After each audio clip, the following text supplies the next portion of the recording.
cette réunion est diffusée en direct, j'ai compris. Ou alors quitter la réunion. Et je pense que d'ici quelques secondes, ça y est. Nous y sommes. Bonjour, chers amis de Coralie Delhomme. Donc, nous allons, comme prévu, débuter cette émission consacrée au livre de Vera Nikolsky. Vera Nikolsky, donc, qui, les habitués le savent, fait partie de notre conseil d'administration et était, il y a 15 jours, chroniqueuse pour l'émission. Et là, aujourd'hui, eh bien, elle est invitée parce qu'elle a sorti un livre cette semaine qui s'appelle Féminicène. Alors, je vais le noter, même si c'est pas le montrer, même si c'est pas la bonne couverture, puisque Vera, dans sa grande bonté, nous avait fait passer des épreuves non corrigées de son livre pour qu'on puisse commencer à travailler dessus. Mais vous avez sans doute vu cet après-midi, si vous êtes là sur la page Facebook de l'association, la véritable couverture à côté du joli visage de Vera. Voilà. Donc, on va commencer tout de suite. Alors, je vous présente aussi, vous les connaissez, David Kayla et Philippe Guibert, Philippe Guibert qui d'habitude est le présentateur de cette émission, mais on a décidé aujourd'hui d'inverser les rôles. Et puis donc David Kayla qui vous le connaissez puisqu'il était le co-auteur de Coralie et qu'il est un économiste de plus en plus connu de la grande sphère autour du souverainisme de la gauche et c'est un économiste atterré, comme on dit, hein, c'est une association. Donc, nous allons commencer l'émission et justement, je voulais, pour lancer, poser une question à Vera. Vera, on va tutoyer parce qu'on a l'habitude de tutoyer, hein, donc c'est pas parce que tu es invité qu'on va te vouvoyer exceptionnellement aujourd'hui. Hein. Tu fais référence, tu dédicaces ton livre à tes grands-mères qui étaient géomètre, topographe et ingénieur du bâtiment, à ta mère qui était mathématicienne ou qui est mathématicienne, voilà. À tes tantes, ingénieures, astrophysiciennes, à tes sœurs, généticiennes et chercheuses en informatique. Tu es vraiment entouré de scientifiques et tu le dédicaces évidemment à tes filles. On en parlera puisque tu parles donc de l'avenir qui est inconnu et ça t'inquiète. Cette inquiétude transparaît dans le livre. Donc tu parles effectivement de toutes ces scientifiques qui étaient dans ta famille et tu y reviens à la fin du livre, puisque pour toi, la solution du féminisme de demain, c'est le féminisme de fer, comme tu l'appelles, et tu expliques que pour que la condition, l'émancipation des femmes ne recule pas, ne fasse pas marche arrière, il faut absolument qu'elles investissent ces postes scientifiques, technologiques. Voilà. Donc, les gens ne le savent peut-être pas, tu es né ils le sauront en lisant le livre, tu es né en Union soviétique, à Leningrad, comme ça s'appelait à l'époque, en 1978. Et donc, tu as passé toute ton enfance en Union soviétique avant d'arriver à l'adolescence en France, après la chute de l'Empire soviétique. Juste avant. Juste avant, voilà.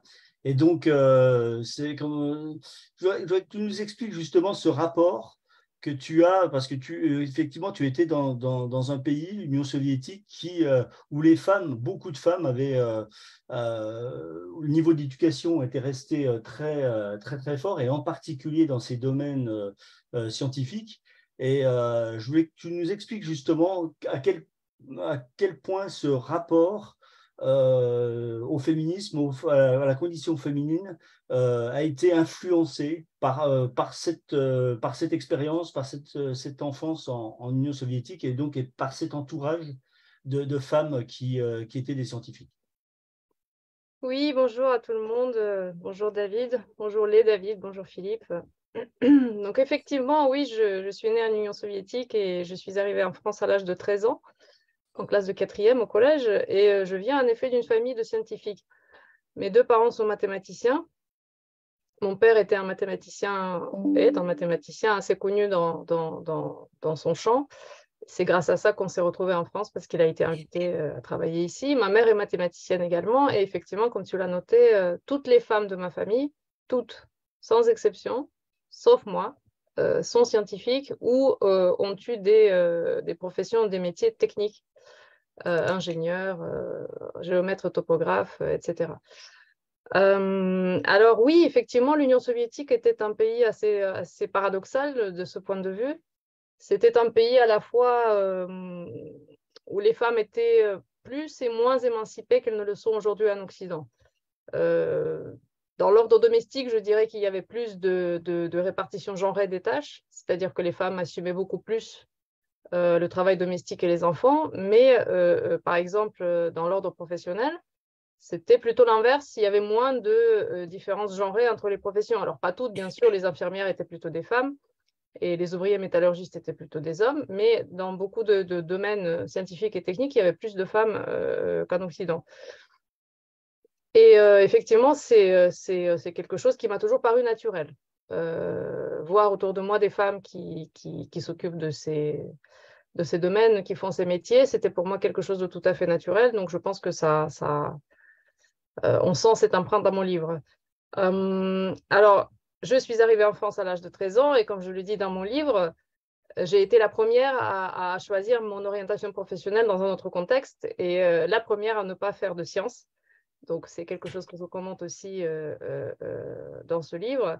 Je dirais même plus, je ne le dis pas dans le livre, mais je peux le dire là, j'ai dû me battre pour imposer mon choix à ma famille. Donc, j'ai eu une expérience contraire de celle que décrivent souvent les femmes qui doivent se battre plutôt contre le stéréotype de la femme qui est plutôt faite pour les humanités et qui doit se battre pour s'imposer dans les sciences. Moi, j'ai dû me battre contre mes parents, entre guillemets, pour ne pas faire de sciences. Ils considéraient ça comme un échec terrible et un gâchis, parce qu'ils trouvaient que comme j'en étais capable, ils estimaient que j'en étais capable. Je ne pense pas que j'en étais tout à fait capable, mais c'est une autre question. Et ils trouvaient que j'étais obligée de le faire. Voilà, parce que les sciences, c'est ce qu'il y avait de plus important et qu'il fallait faire ça. Bref, donc voilà, effectivement, c'est quelque chose qui m'a beaucoup marqué.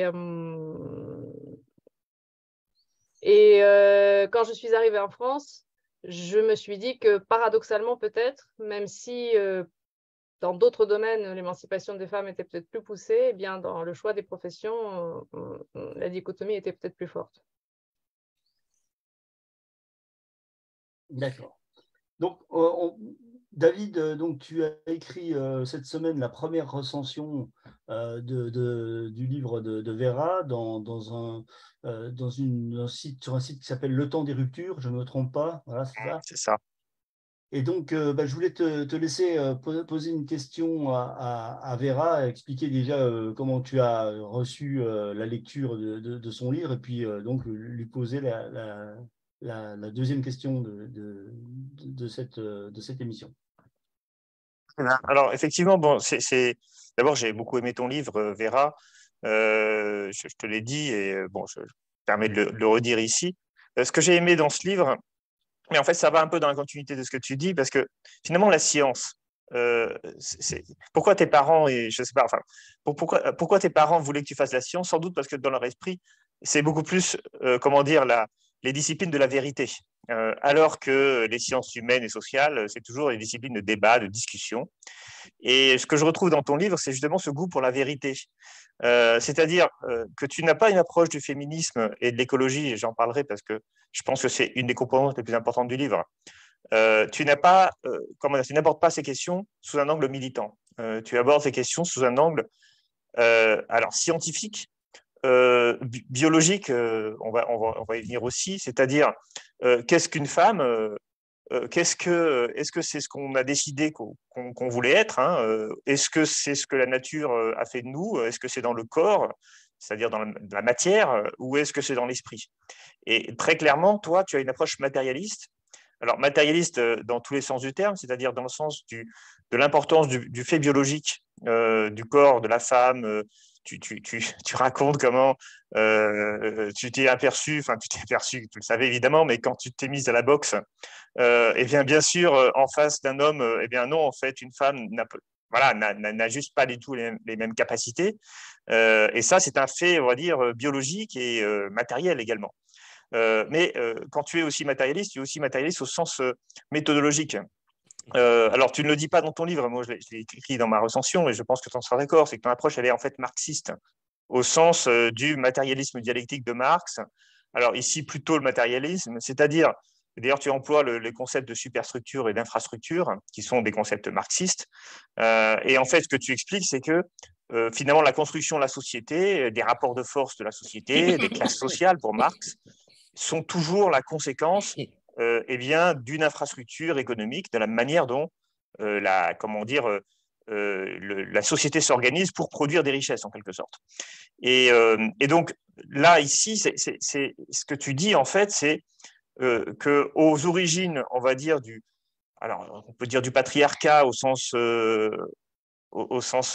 courant du terme, pas au sens anthropologique, mais la domination des hommes, la domination masculine, tu dis, eh bien, en fait, elle a pour origine la répartition sexuelle du travail. Et donc là, tu rejoins justement les analyses de Todd.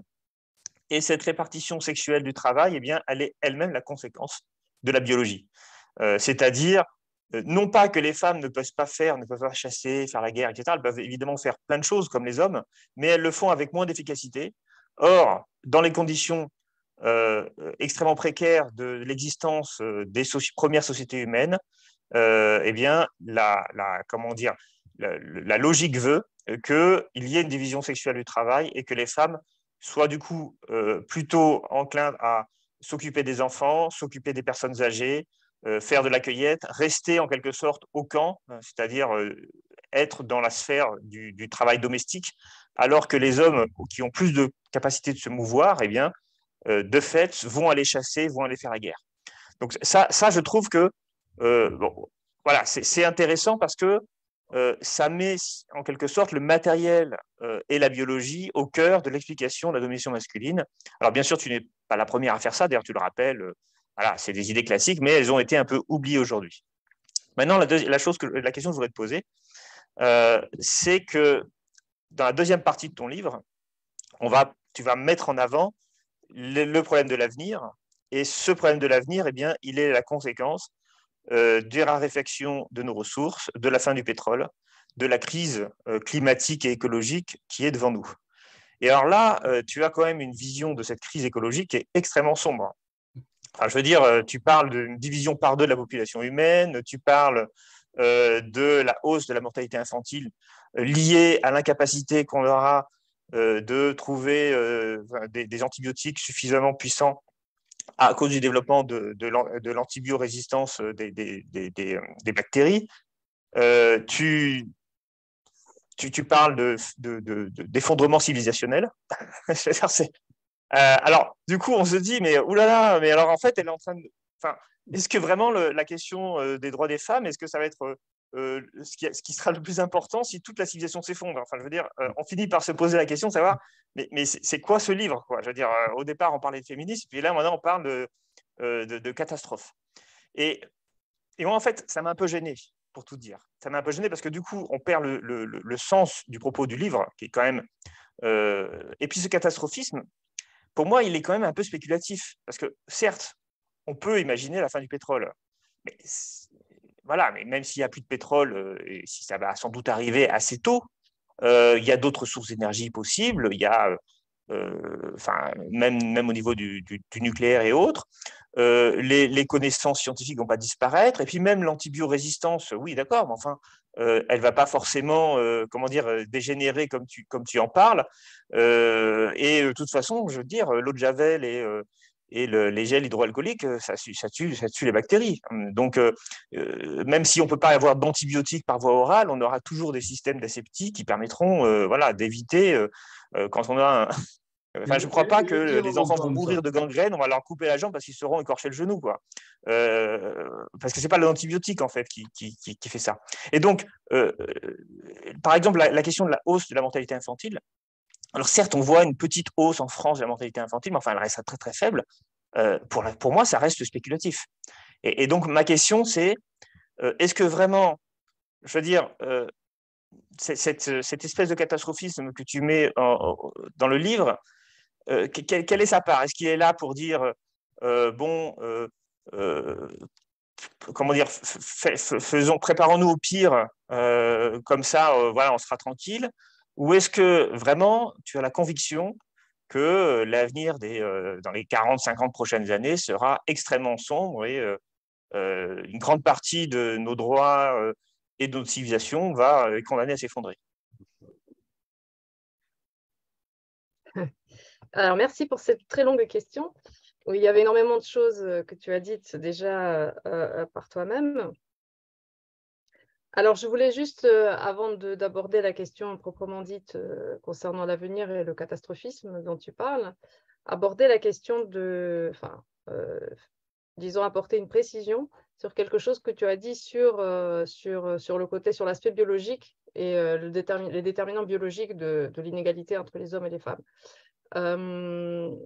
Tu as dit quelque chose qui effectivement est vrai, mais qui est peut-être un petit peu trop rapide et peut laisser une impression un peu fausse de ce que je dis dans le livre, en disant que les hommes et les femmes, dans des conditions, des sociétés préhistoriques, dans des sociétés très, très primitives, avaient des rôles économiques différents, donc la division sexuelle du travail, et tu disais que ce n'est pas parce que les femmes ne pouvaient pas chasser ou faire la guerre, elles pouvaient le faire, mais avec moins d'efficacité. Alors, je voulais juste préciser, parce que ça me semble vraiment très important, que quand on parle d'efficacité, quand je parle d'efficacité dans mon livre, ce n'est absolument pas l'efficacité d'une femme particulière donnée. Une femme particulière donnée pouvait très bien chasser d'une façon tout à fait efficace, et il y a des exemples, notamment dans des sociétés restées à l'état primitif qu'on a pu observer, les ethnologues ont pu observer, de femmes qui prenaient un rôle masculin, les berdaches par exemple, sur lesquels s'attarde longuement Emmanuel Todd, et qui chassaient très bien, ou qui pouvaient également faire la guerre. Et il y a des exemples de femmes qui ont été des guerrières, etc. Tout ça a indéniablement existé. Quand je parle d'efficacité, je ne parle d'efficacité que du point de vue des groupes. C'est-à-dire voilà, une division sexuelle du travail, ce n'est pas une division dans chaque cellule familiale. Ce n'est pas dans chaque foyer que l'homme arrive et il dit « Alors toi, maintenant, femme, tu chasses moins bien que moi, donc tu vas faire la cuisine et moi, je vais faire la chasse. » Ce n'est absolument pas du tout de ça qu'il s'agit. Il s'agit d'une première manifestation de la division du travail, en fait. Et la division du travail se fait par groupe. Elle ne se fait pas individuellement. Et puis tu dis qu'il y a des effets. Tu dis qu'il y a des effets de retour, c'est-à-dire que quand globalement on fait ça, ensuite il y a les normes et les règles qui vont renforcer les effets premiers. Absolument. Pourquoi il est plus rationnel de confier effectivement la garde des enfants ou la préparation de la nourriture, des choses qui ne demandent pas beaucoup de mobilité aux femmes, et pourquoi il est rationnel de confier la chasse ou la défense aux hommes? C'est parce que les femmes, en tant que groupe, c'est-à-dire une somme d'individus, sont globalement, en moyenne, désavantagées par les propriétés de leur place dans le cycle reproductif humain. Les femmes sont celles qui portent les enfants, donc elles tombent enceintes, elles ont une longue période de gestation pendant laquelle leur mobilité et leur force sont fortement réduites. Elles ont le temps avec les tout petits enfants qu'elles sont obligées de nourrir, parce que dans des sociétés pré-industrielles, il n'y a pas de lait en poudre, il n'y a pas de biberon. Et en plus, la façon dont les gens se nourrissent interdisent complètement de se passer du lait maternel pendant de nombreuses années de vie du nourrisson.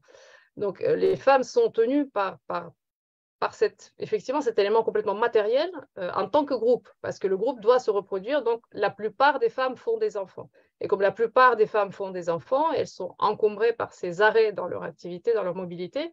Oui, si on veut diviser le travail dans le groupe, il est beaucoup plus rationnel de confier les activités qui demandent de la mobilité aux hommes et les activités qui ne demandent pas une grande mobilité, une grande force physique aux femmes. On peut bien sûr demander, mais pourquoi ne pas diviser tout ça également et profiter des périodes où les femmes peuvent le faire pour qu'elles chassent aussi avec les hommes? Alors là, bon, effectivement, là, je renvoie à Simone de Beauvoir. C'est-à-dire que l'être humain n'est pas que gentil et il y a un certain impérialisme de l'âme humaine qui tend à transformer toutes les différences en avantages et les avantages en domination. Donc, effectivement, il y a un élément matériel à la base de cette division sexuelle du travail. mais cet élément matériel se transforme tout de suite, c'est-à-dire immédiatement en norme. Puisque c'est comme ça, on va dire que c'est bien. Et si c'est bien, on va le faire toujours, quelle que soit la situation de la femme ou de l'homme, même si la femme peut, en fait, elle ne doit pas. Bon, donc ça, c'est la première remarque que je voulais faire. Alors, la deuxième remarque, c'est que tu enjambes tout le milieu de mon livre en parlant de... Non, mais je voulais faire une question. Enfin, j'ai déjà été assez long, hein, donc... Oui, oui, tout à fait. En disant qu'est-ce qui se passe dans un monde où le progrès technique est remis en cause, est-ce qu'il va vraiment être mis en cause ou pas? Le propos du livre, c'est l'ordre des chapitres est important et le raisonnement est important. C'est un seul raisonnement en fait du début jusqu'à la fin. Il n'y a pas de digression, il n'y a pas de, c'est pas une suite de monographies. C'est vraiment un raisonnement du début jusqu'à la fin. Et si j'aborde la question de la biologie, ce n'est pas du tout gratuitement, ce n'est pas par amour du débat ou pour démontrer aux féministes qu'il faut penser à la biologie. Ça ne m'intéresse pas énormément et en plus, c'est une question très chargée idéologiquement, donc je vais me ramasser énormément de critiques, je pense, à cause de ça. Non, je l'aborde pour la seule et unique raison, c'est que si on ne comprend pas le rôle de ces éléments matériels dans ce qui a lancé le cycle de la domination masculine, qui a été complètement universel dans l'ensemble des sociétés jusqu'aux sociétés avancées comme la nôtre. Si on ne comprend pas le rôle de cet élément matériel, on n'a aucune chance de comprendre pourquoi, en fait, à l'époque contemporaine, les femmes ont pu accéder, comment, à travers quels mécanismes, elles ont pu accéder à la place qui est la leur aujourd'hui, c'est-à-dire une place largement émancipée. Et on le comprend en fait très bien quand on regarde comment ont changé nos sociétés. Et ce qui a changé dans nos sociétés, ce sont les moyens dont les êtres humains disposent pour assurer la survie et le confort de la société, qui se sont démesurément démultipliés depuis la révolution industrielle. C'est ça l'élément qui est central dans mon livre, c'est pour ça que ça s'appelle Philipocène, donc grâce au mot, dérivé du mot anthropocène. Et qui fait c'est-à-dire que tu expliques, pardon, c'est-à-dire que tu expliques que l'émancipation des femmes, c'est la conséquence de la révolution industrielle et de la conquête de l'humanité sur la nature, en quelque sorte. Exactement. Donc, nous vivons dans l'ère des femmes parce que nous vivons dans l'ère technologique. Absolument. Nous vivons dans l'ère des femmes parce que nous vivons dans l'ère de l'être humain, anthropocène. Et c'est l'avènement de cette ère de l'être humain qui transforme la nature d'une façon beaucoup plus forte, beaucoup plus sensible que dans les millénaires passés, que les femmes ont pu accéder à cette place qui est la leur. C'est-à-dire qu'elles sont les dernières venues à la libération, comme je le dis dans mon livre. Il a fallu que cette extraction de la nature arrive pour que les femmes ensuite puissent s'extraire non seulement de leur place naturelle, mais aussi de l'homme auquel elles étaient subordonnées. Alors, pour ce qui est de ta question concernant les prévisions, alors j'ai essayé de rester plutôt mesurée dans le livre. Il y a un sous-chapitre qui s'appelle « Entre les Candides et les Cassandres, bien peser le danger », où j'ai essayé de faire la part entre les hypothèses les plus fantaisistes, les plus farfelues, et puis les hypothèses les plus optimistes pour voir quelle était effectivement la part du fantasme, la part de la peur, la part de l'imagination dans ces scénarios. Alors, j'ai la chance de m'être intéressée à ces questions il y a très, très, très longtemps, en fait, à une époque où toutes ces théories de collapsologie, etc., n'étaient absolument pas à la mode, dès le début des années 2000, en fait, tant par les travaux du GIEC que par les écrits le rapport du Club de Rome, le rapport Meadows, etc., et les gens qui le commentaient. Alors aujourd'hui, il ne me semble pas que ce que je décris dans mon livre soit spécialement catastrophiste. En fait, Robert Meadows, dans l'une des dernières éditions de son livre, de ce rapport, il essaie de répondre à un ensemble de critiques qui lui sont adressées régulièrement en disant que ces prévisions sont une espèce de prédiction funeste, donc comme tu dis catastrophiste, en disant que ce ne sont pas des prédictions funestes, ce sont des mises en garde. Ce sont des scénarios négatifs qui risquent de se passer ou d'arriver si on n'infléchit pas la trajectoire sur laquelle nous nous trouvons, et un appel à infléchir cette trajectoire. Donc c'est un peu comme ça que j'appelle à voir les choses que j'ai décrites dans mon livre. Il me semble que si le monde continue sur la trajectoire sur laquelle il est aujourd'hui, beaucoup de choses dont je parle sont extrêmement probables, d'autant que je n'évoque pas spécialement uniquement le scénario d'un effondrement total ou global. Je parle surtout des scénarios plutôt hybrides, avec un recul des conditions de vie, une certaine détérioration, mais également la sauvegarde de certains autres éléments, notamment basés sur le savoir, comme tu l'as dit, et sur la nécessité de limiter autant que possible la dégradation qui risque d'arriver. Donc le livre se veut plutôt une contribution à une réflexion sur les moyens de limiter la casse, plutôt que comme une prédiction, juste voilà, baissons les bras, ne faisons rien, de toute façon tout est foutu, tout est perdu.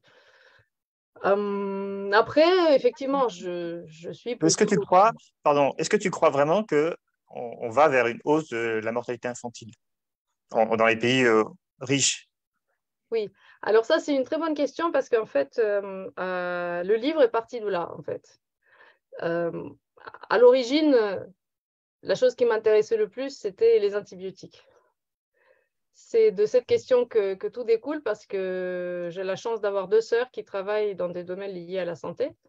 Une de mes sœurs est généticienne et l'autre chercheuse en informatique, mais elle travaille sur le séquençage des génomes et notamment voilà, dans tout ce qui concerne les virus, les bactéries, etc. Et donc, elles sont très attentives à toutes les nouvelles qui se passent dans ce domaine et qui passent complètement sous les radars des médias grand public, évidemment. Et donc, j'ai appris l'existence de toutes ces antibiorésistances et notamment des dernières mutations des enzymes dont je parle dans mon livre, bien avant qu'on en parle. Et d'ailleurs, on n'en parle pas du tout. Si on cherche dans Google des articles sur ces questions, il y en a extrêmement peu, ce qui est totalement paradoxal parce que l'OMS met ce problème au premier rang de ses préoccupations. L'OMS considère que la montée de l'antibiorésistance est le plus grand danger qui menace la santé mondiale. Alors, je pense qu'on ne comprend pas trop mon pessimisme si on ne mesure pas à quel point la mortalité infantile a baissé grâce aux progrès technologiques et notamment grâce aux antibiotiques. C'est-à-dire que pour comprendre pourquoi je me pose cette question et pourquoi je considère l'avenir avec circonspection, il faut mesurer ce qu'était la mortalité infantile dans les siècles passés. Et ça, c'est quelque chose dont je me rends compte que les gens n'ont absolument aucun souvenir. C'est-à-dire que dire qu'un enfant sur 2 atteignait l'âge adulte, c'est extrêmement choquant. C'est inimaginable, en fait, pour les gens que nous sommes. Pour nous, le décès d'un enfant, c'est un drame parce qu'il est exceptionnel. Enfin, c'est un drame parce que c'est le décès d'un enfant, et en plus, c'est un drame exceptionnel parce que ça n'arrive pas, sauf... C'est pas la norme. Voilà, on revient sur cette histoire de normes aussi, hein, parce qu'on s'adapte aux normes en réalité. Exactement, on s'adapte aux normes, et avant, c'était la norme pour absolument toutes les familles. Des familles où il n'y avait pas eu de décès d'enfants, c'était des exceptions. Les familles où il n'y en avait pas, c'était la norme. Cette mortalité a reculé au 19e siècle seulement, parce que sinon, elle était globalement à peu près la même dans tous les points du globe, avec des variations régionales, saisonnières, par-ci, par-là, mais globalement, elle était à peu près équivalente partout. Et elle a reculé réellement au 19e siècle grâce au progrès de la médecine, le progrès de la vaccination d'abord, de l'asepsie, de la pasteurisation, et ensuite, le coup qui lui a porté, le dernier coup qui a été porté à la mortalité infantile, c'était les antibiotiques. C'est-à-dire qu'au milieu du XXe siècle, en France, on avait encore une mortalité infantile de 70 pour 1000. Là, elle est à 3,9.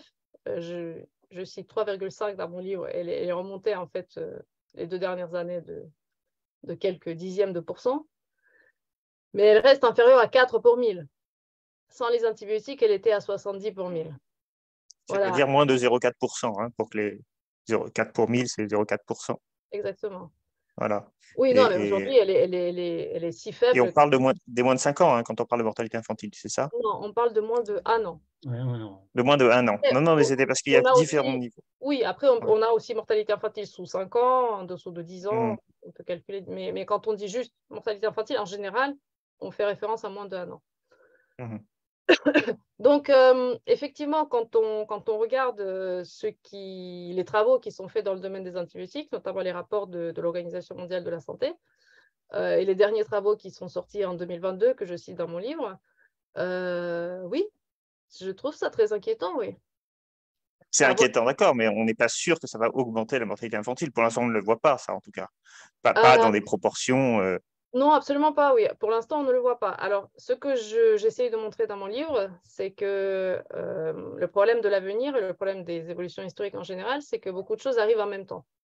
Effectivement, le seul problème de l'antibiorésistance, c'est un problème que l'humanité devrait arriver à gérer, plus ou moins. Le problème, c'est que l'avenir, c'est un problème dont je parle dans mon livre et dont, en général, les gens ne parlent pas. Mais sans ce problème d'antibiorésistance, il y a suffisamment d'autres soucis qui nous attendent et que j'essaie de retracer aussi dans le livre.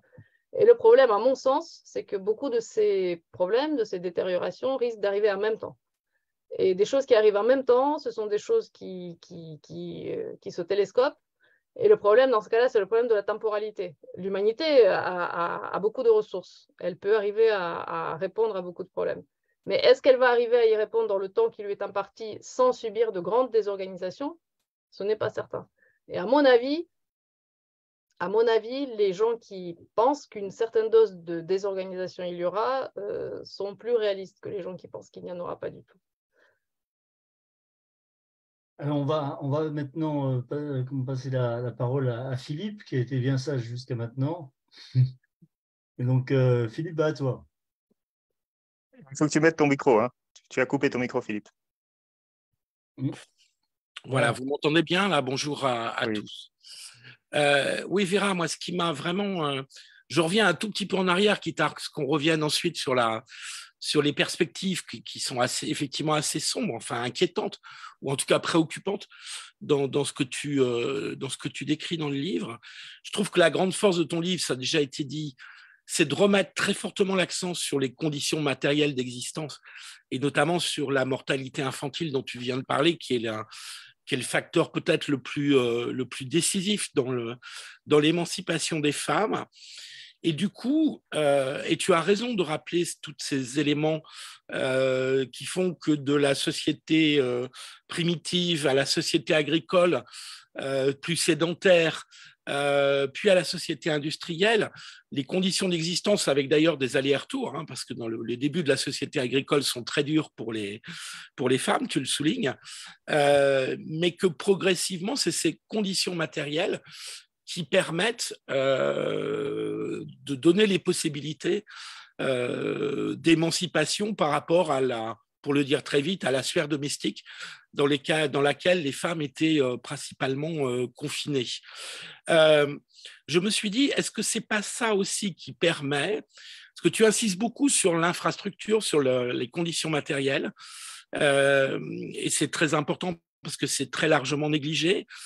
Est-ce que c'est pas ça aussi qui permet qu'en même temps, et en renforçant le mouvement démocratique d'égalité, d'individualisation aussi, des rôles sociaux qui courent tout au long du 19e puis du 20e siècle et qui bénéficient à plein aux femmes, est-ce que ce facteur politique et culturel ne joue pas quand même aussi un rôle dans l'émancipation des femmes, même si je partage complètement ton analyse qui est très forte et assez rare et donc assez novatrice sur l'importance considérable de ces conditions matérielles, pas simplement le travail, mais beaucoup la santé, les éléments de santé qui jouent un rôle décisif. Est-ce que du coup le mouvement démocratique, dans son sens politique et culturel, ne joue pas aussi dans le même sens et explique aussi l'extrême accélération qu'on constate et que tu constates après 1945 et qui nous conduisent à la société actuelle où les normes, même si les réalités sont parfois très différentes, mais où les normes ne sont plus patriarcales, même si la réalité peut être patriarcale. Oui, alors je vais juste revenir moi aussi 2 secondes en arrière parce que je voulais ajouter quelque chose à ma réponse à David. Je voulais ajouter que, donc, à propos de ces prédictions, ces prospectives plutôt, parce qu'il ne s'agit pas de prédictions, il s'agit d'explorer les différents scénarios et de voir comment l'humanité pourrait y répondre et dans quel état elle se trouverait si on suivait ce chemin ou ce chemin. En fait, j'ai fait un peu, j'ai essayé de faire un petit peu le tour de la question. Et ce qui est marrant, c'est que récemment, j'ai écouté, j'ai lu, écouté, vu un essayiste qui s'appelle Antoine Bueno, que vous connaissez peut-être, qui a publié un livre qui s'appelle L'effondrement je ne sais plus quoi, l'effondrement n'aura probablement pas lieu. Et donc, j'ai écouté récemment une très longue interview de lui où on lui parle de son livre, où il essaie justement de faire la part entre le catastrophisme, le réalisme de ses prédictions, du rapport Meadows et des recalculs qui ont été faits de ces prédictions, et d'imaginer quels seraient les moyens que l'humanité pourrait mettre en œuvre pour limiter ces transformations négatives, pour s'assurer un avenir plus ou moins stable. Parce qu'il ne s'agit pas uniquement d'une crise des ressources, il ne s'agit pas uniquement d'une raréfaction du pétrole, ce qu'on met souvent en avant dans le rapport Meadows. Il s'agit aussi essentiellement du réchauffement climatique, qui fait quand même partie des principaux soucis de l'humanité. Les rapports du GIEC qui se succèdent commencent maintenant à être connus du grand public. Et je pense qu'on est tous d'accord que la perspective qu'ils dessinent, notamment de l'élévation des températures au niveau du globe et des changements de tous nos écosystèmes, en fait, de vie, d'agriculture, de survie, d'eau, etc., sont plutôt préoccupantes. Et donc, dans cette interview, il était interviewé par Natacha Polony et lui posait des questions pour comprendre quels sont les moyens qu'on peut mettre en œuvre pour que ça se passe le moins mal possible. Le moins que je puisse dire, c'est que son livre s'appelle « L'effondrement n'aura probablement pas lieu », mais que à l'écouter, on a plutôt l'impression, oui, il n'aura peut-être pas lieu, mais bon, une certaine dégradation, il y aura quand même. C'est-à-dire que même des gens qui essayent de tracer les scénarios les plus optimistes ne peuvent pas éluder une certaine dose de préoccupation et voilà, ne peuvent pas éluder de faire face aux développements négatifs qui vont très certainement arriver. Oui, il est très difficile d'imaginer un monde qui sera de 2 ou 3 degrés plus chaud qu'aujourd'hui, avec un effondrement des écosystèmes, beaucoup moins d'eau, beaucoup moins de ressources, qui va rester un monde stable, prospère et ordonné. C'est très difficile. Vraiment, c'est très difficile. Si on imagine l'ensemble de ces phénomènes arriver en même temps à l'humanité, étant donné ce qu'est l'humanité, qui n'est pas exactement un grand ordre pacifique, n'est-ce pas, humaniste, qui travaille tout ensemble pour s'en sortir, il me paraît assez imprudent de parier sur une transformation sans heurts. Oui, donc pour revenir à la question de Philippe, concernant le rôle du politique, oui, bien sûr. C'est un peu comme pour le social, ce que je disais tout à l'heure à David, ce que David soulignait à juste titre. Il y a une base matérielle, objective, pour tant la domination des hommes sur les femmes que l'émancipation des femmes à l'ère industrielle. Mais le social acquiert tout de suite une force autonome et il renforce par des boucles de rétroaction ces éléments objectifs, c'est-à-dire que le social devient prescriptif en soi. Et il en va évidemment de même pour le politique. Le politique a un certain degré d'autonomie. Il est une superstructure, si l'on peut dire, des conditions matérielles de l'existence, mais il n'est pas que ça. Il a évidemment ensuite une forme autonome et prescriptive, et bien entendu, une fois que le processus est lancé et que les normes commencent à se constituer, il devient très compliqué de revenir en arrière. Il y a des effets cliquets qui font que voilà, la norme se diffuse, les femmes se saisissent des nouveaux droits, elles se saisissent de nouvelles possibilités, et ensuite il devient un petit peu compliqué de leur dire bon, maintenant tu reviens en cuisine ou tu arrêtes, etc., tu t'occupes que des enfants. Donc effectivement, dans notre société, il y a indéniablement un effet démultiplicateur du fait de cette division des normes et de l'intégration de ces normes dans l'ordre politique. Donc, c'est un processus dialectique, en fait, toujours, entre ces différents ordres. Bien sûr. Il y a un va-et-vient, des boucles de rétroaction à l'infini.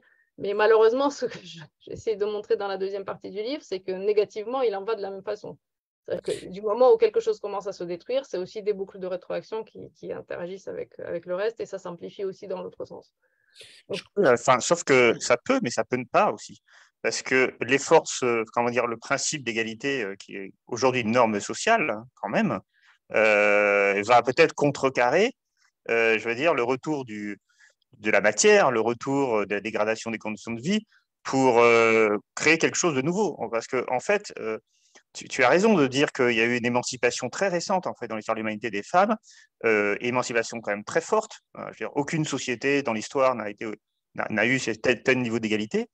Donc, on n'a jamais connu comment dire, l'effet inverse, l'effet retour. C'est difficile de le prévoir, parce que comme tu dis, il y a des boucles de rétroaction, mais il y a aussi des résistances. C'est-à-dire que si la norme est l'égalité, et que tout d'un coup, la mortalité infantile augmente, pour reprendre cet exemple, il n'est pas dit, d'abord, il y a plein de choses qui ne sont pas dites. Par exemple, il n'est pas dit que les femmes continuent de faire plus d'enfants en raison de la hausse de mortalité, du taux de mortalité, parce qu'aujourd'hui, le seuil de renouvellement est bien inférieur. Et ça aussi, c'est une question aussi liée au fait que les femmes, pour rester libres, font moins d'enfants. Et peut-être qu'elles vont attacher plus d'importance à leur liberté qu'elles ont gagnée qu'au fait de reproduire les générations.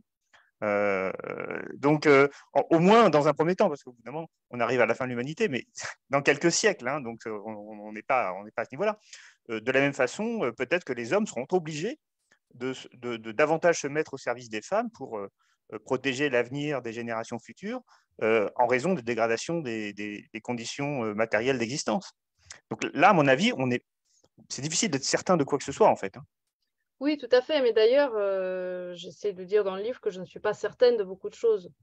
Dans la deuxième moitié du livre, j'essaie d'expliquer que ce sont des mises en garde et des scénarios négatifs qui servent avant tout d'aiguillon mobilisateur, de se prémunir du maximum de conséquences négatives pour sauvegarder le maximum d'acquis et d'évolution positive. Je suis plutôt d'accord avec toi dans le sens où, bien sûr, les normes ont une autonomie et elles ont une réelle action sur l'action des individus, la façon dont ils se comportent les uns avec les autres. Mais j'aurais deux objections, votre honneur, comme on dit dans les films américains. D'abord, c'est que c'est temporaire, c'est-à-dire que ça dure une génération. Après, ça s'arrête. Ça ne dure pas au-delà. La génération suivante naît dans de nouvelles conditions. Et elle est soumise à ces nouvelles conditions. Et dans ces nouvelles conditions, ces nouvelles conditions déterminent une nouvelle réalité. Donc, même s'il peut y avoir des effets d'hystérésis des normes sociales sur la vie des êtres humains, si on change réellement de façon drastique, je ne pense pas que ça va durer très longtemps. Ça va durer, et c'est une chance, il faut en profiter. Mais à mon avis, ça ne va pas durer éternellement. Ce n'est pas possible du point de vue matériel. Deuxièmement, pour ce que tu dis, les féministes convaincues auront une autre objection à t'opposer. Elles te diront que ces normes dont tu parles sont en fait très fragiles. C'est-à-dire que même dans les sociétés aussi avancées que les nôtres, la vraie égalité totale n'est toujours pas acquise et il y a toujours des restes de réflexes. Il y a toujours une inégalité dans le partage des tâches, il y a toujours le plafond de verre, il y a toujours des stéréotypes qui subsistent dans certains domaines. Et là, elles ont raison, qui peuvent revenir assez rapidement, à mon avis. C'est-à-dire qu'il suffit de changer un petit peu les conditions pour que... Voilà, je ne pense pas que... Les sociétés occidentales n'ont pas opposé beaucoup d'obstacles à l'émancipation des femmes, mais je ne pense pas qu'elles en opposeront beaucoup au retour d'une domination masculine non plus. C'est-à-dire qu'il faut distinguer les normes et les pratiques quand même. C'est-à-dire que pour moi, les pratiques ne sont pas totalement égalitaires, mais les normes, elles le sont. C'est-à-dire qu'on considère comme bien un couple égalitaire. Et comme mal, quand personne dira, c'est très bien que... Enfin, ceci, certains le diront, mais c'est pas ceux qui ont le plus d'influence. Et ça, c'est comme les normes, par exemple, de non-violence. Je pense que c'est un vernis de la civilisation qui est très fort aujourd'hui. Il est très puissant. On est très choqué quand on voit de la violence interpersonnelle, etc. Mais il suffit d'une petite dégradation locale des conditions pour que les gens deviennent des animaux qui se marchent dessus en s'arrachant le dernier beefsteak. Tu es pessimiste. Oui, là-dessus, je suis très, très pessimiste. Je ne crois pas du tout. Je pense qu'il y a un effet d'hystérésis, mais il n'est pas magique. Il est impuissant devant un vrai changement des conditions de vie. Je voulais prolonger ma question sur l'aspect politique et culturel, et peut-être là surtout culturel, parce que ce qu'on observe dans les sociétés occidentales comparées à d'autres sociétés, depuis, disons, les années 70-80, c'est à la fois un développement de l'émancipation féminine vers l'égalité de plus en plus fort dans les sociétés occidentales, et des régressions, vraiment des régressions à partir des années 80-90, dans des sociétés marquées par un retour du religieux. Je pense notamment aux sociétés de culture musulmane, où la situation des femmes peut être plus dégradée aujourd'hui aujourd'hui qu'elles ne l'étaient il y a 20 ans ou il y a 30 ans. Toutes les personnes qui ont vécu cette période dans certains pays musulmans le confirmeront.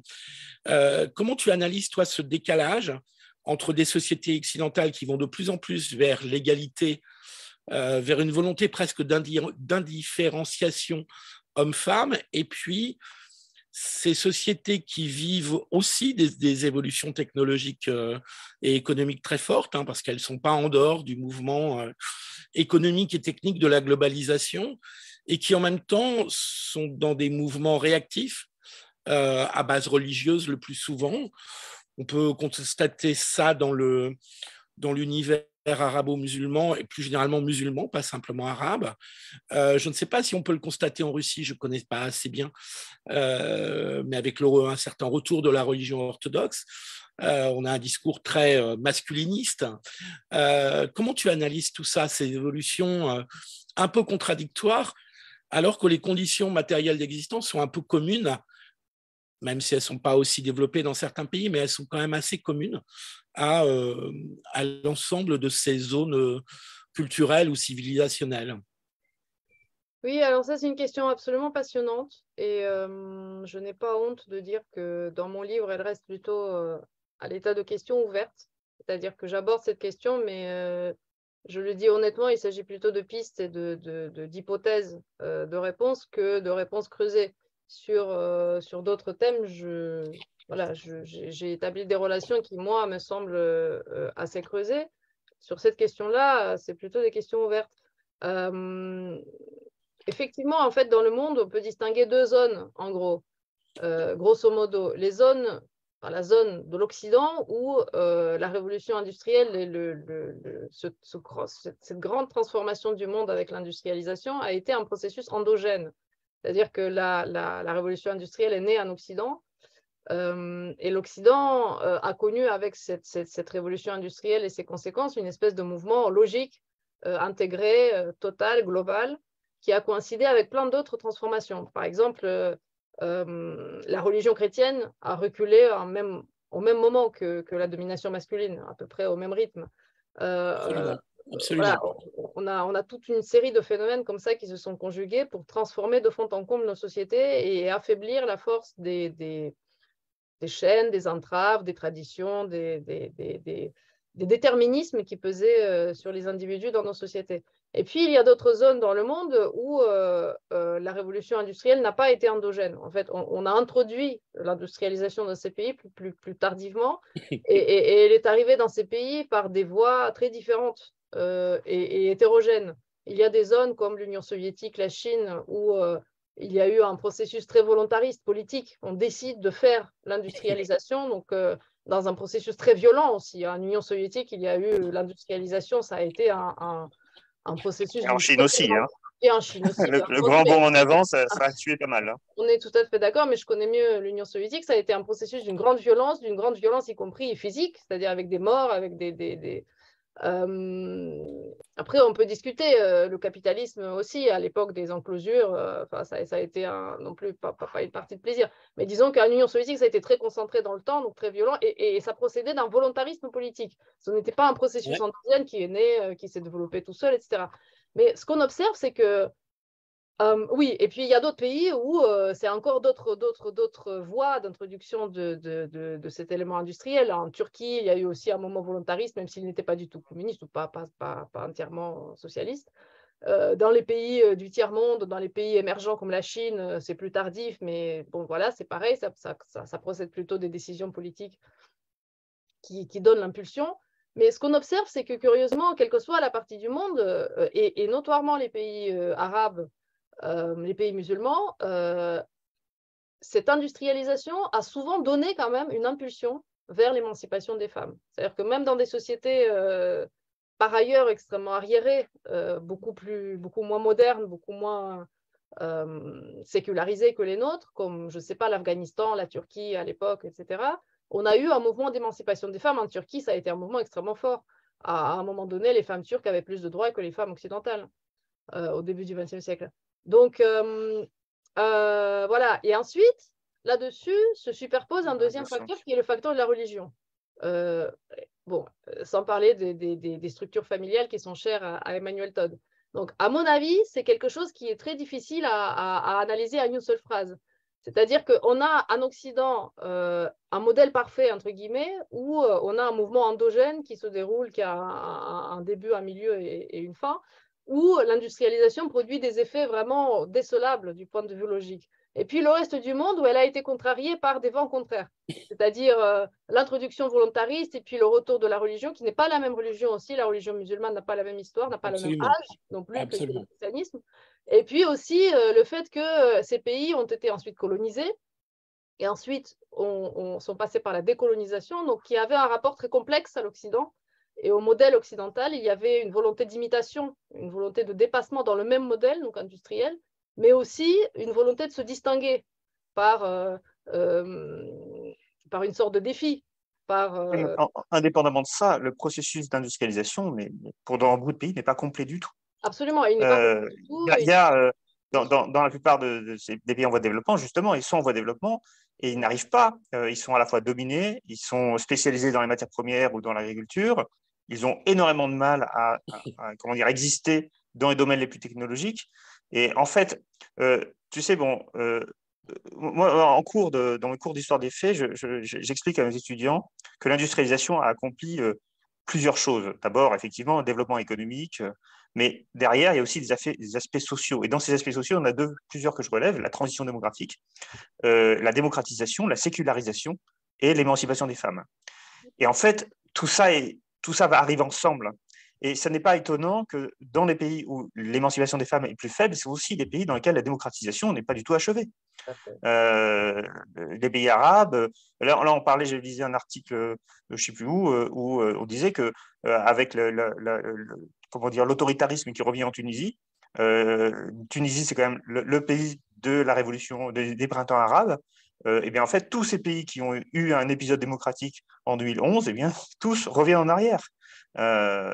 Et donc je pense que clairement le processus d'industrialisation, il a aussi été empêché par les rapports de domination économique, par la colonisation, et même dans la décolonisation, il restait une colonisation. Et donc, comme l'industrialisation a été empêchée, tout ce qui reste derrière, la démocratisation, l'émancipation des femmes, la sécularisation, tout ça est aussi empêché. David, juste une remarque sur la Tunisie, je trouve que c'est un très bon exemple. Parce que la Tunisie était vraiment dans les pays de la zone arabo-musulmane de loin le plus avancé, en particulier sur les femmes. En particulier sur la femme et en particulier sur la démocratie. Or, effectivement, on avance en reculant dans ce pays où il y a une énorme régression. Donc, je pense que l'explication économique ne peut pas être la seule.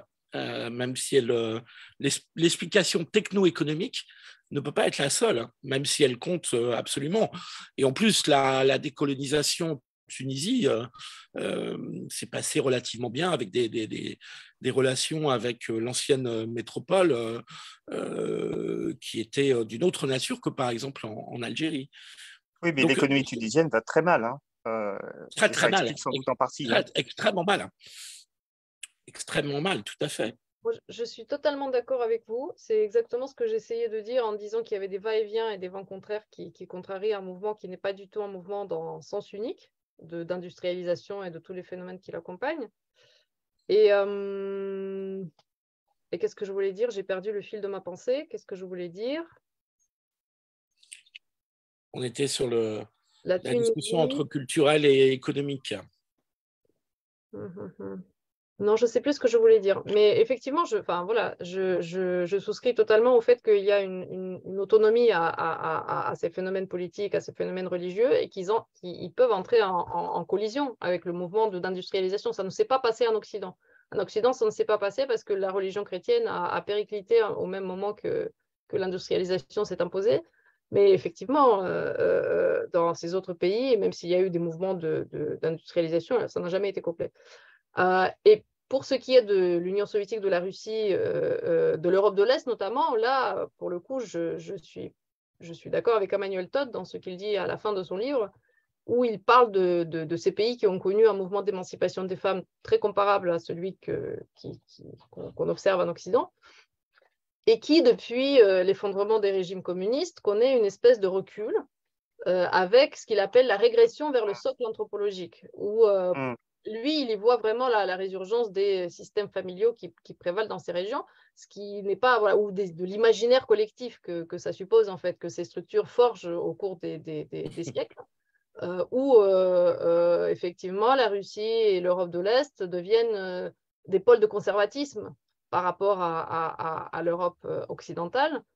Un conservatisme modéré, parce que ce n'est absolument pas comparable au conservatisme des pays musulmans où il y a de la religion fondamentaliste, mais de conservatisme quand même, et qui même, pour la Russie notamment, prennent un rôle leader dans la production de la phraséologie et de l'idéologie conservatrice, sur la base de laquelle ils fédèrent d'autres pays dans le monde.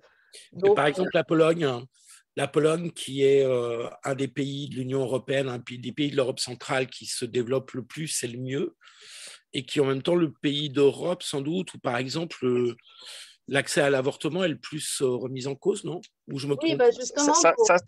Todd en a parlé de ça, et voilà. justement, il me cite à ce moment-là, parce qu'il parle.